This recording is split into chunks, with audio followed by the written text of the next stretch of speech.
Naboth of Jezreelite owned a vineyard in Jezreel, adjacent to the palace of King Ahab of Samaria.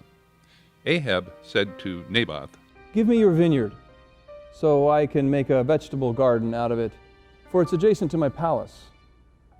I'll give you an even better vineyard in its place, or if you'd prefer, I will pay you silver for it."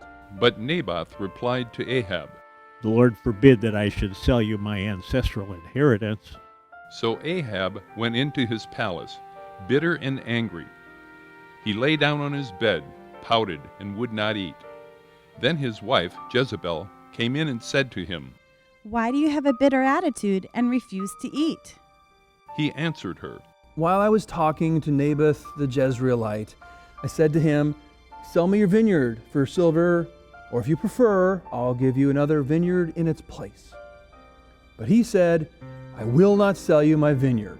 His wife Jezebel said to him, "You are the king of Israel. Get up, eat some food, and have a good time. I will get the vineyard of Naboth the Jezreelite for you." She wrote out orders, signed Ahab's name to them, and sealed them with his seal. She then sent the orders to the leaders and to the nobles who lived in Naboth's city. This is what she wrote. "Observe a time of fasting and seat Naboth in front of the people. Also, seat 2 villains opposite him and have them testify. You cursed God and the king. Then take him out and stone him to death." The men of the city, the leaders, and the nobles who lived there followed the written orders Jezebel had sent them. They observed a time of fasting and put Naboth in front of the people. The 2 villains arrived and sat opposite him. Then the villains testified against Naboth right before the people, saying, "Naboth cursed God and the king." So they dragged him outside the city and stoned him to death.